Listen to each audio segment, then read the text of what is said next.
Hi sir. అదే మదం movie interview కోసం. సార్ ప్లీజ్ సార్ రండి, కూర్చోండి. రండి మేడం, మనము ఇంటర్వ్యూ స్టార్ట్ చేద్దామా? Yeah please. ఫస్ట్ క్వశ్చన్ వచ్చేసి, మీ మూవీకి మనం అని టైటిల్ పెట్టడానికి రీజన్ ఏంటి? మనమేంటి బాబు, మా మూవీ నేమ్. సార్ నేను మర్చిపోయాను అనుకుంటున్నారు కదా, నాకు మూవీ పేరు గుర్తుంది. మూవీ పేరు వచ్చేసి జయం లక్ష్యం. సార్ ఇప్పుడు చెప్పేస్తాను, రణం కదా. మా మూవీ నేమ్ బలగం. చాలు ఇంకా ఆపే. మా మూవీ పేరు మదం. మదం. ఇప్పుడు హీరోయిన్ గురించి మాట్లాడదాం. అందానికే అందం, అందానికి ప్రతిబింబం. ఆమె స్మైల్ కి ఆ చందమామ కూడా సిగ్గుపడేలా ఉంటుంది ఆమె అందం. మా హీరోయిన్ రష్మిక మందన. రష్మిక ఏంటే బాబు?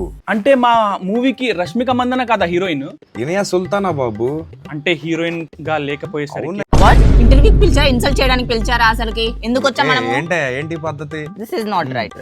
లేదు సార్, సారీ సార్, కూర్చోండి సార్, ఇంకోసారి అలా మాట్లాడు సార్. ఇప్పుడు మూవీలో ది బెస్ట్ ఎక్స్పీరియన్స్ ఏమైనా ఉంటే చెప్తారా మీది? When we are actually in deep forest, we are shooting in the den, no? Orissa, Orissa border దగ్గర In shoot the den, no? చేస్తున్నాం ఇంకా.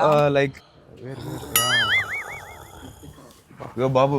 Hello, excuse me. Yo బాబు లేవు. ఏం మనిషివయ్యా, ఇంత సీరియస్ గా ఇంటర్వ్యూ ఇదంతా చెప్తుంటే మా ఎక్స్పీరియన్స్ గురించి నీ నిద్ర ఎట్లా వస్తుందయ్యా బాబు? అంటే పొద్దున్నే పెరుగునం తినేసి వచ్చేసాను సార్, అందుకే. పెరుగన్నం, ఆవకాయ పచ్చడి. సార్ అదంతా వదిలేండి సార్, అదంతా వదిలేండి. పని చేద్దాం సార్, మీరు డైరెక్ట్ గా ఆడియన్స్ ని కెమెరా చూసి మీ మూవీ గురించి చెప్పేయండి, ఒక పని అయిపోతుందిగా. నువ్వేం చేస్తావు, నిద్రపోతావా? అంటే అది సరే, ఆన్ చేయి కెమెరా.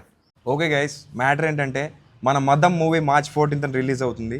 Please do watch. అందరూ థియేటర్స్ లో వాచ్ చేయండి మదం మూవీని, అండ్ ప్లీజ్ సపోర్ట్ అస్. మేము చాలా కష్టపడి మూవీ చేసాము. మదం ఇంటర్వ్యూకి వచ్చింది మీరు ఇద్దరేనా? మరి ఇక్కడ కూర్చున్నారేంటి? లోపల రాకుండా ఇడితో సొల్లేంటి? అంటే సార్ అప్పటి నుంచి టైం పాస్ అవ్వట్లేదు, మీరు వచ్చారు కదా ఎలాగో టైం పాస్ చేద్దామని.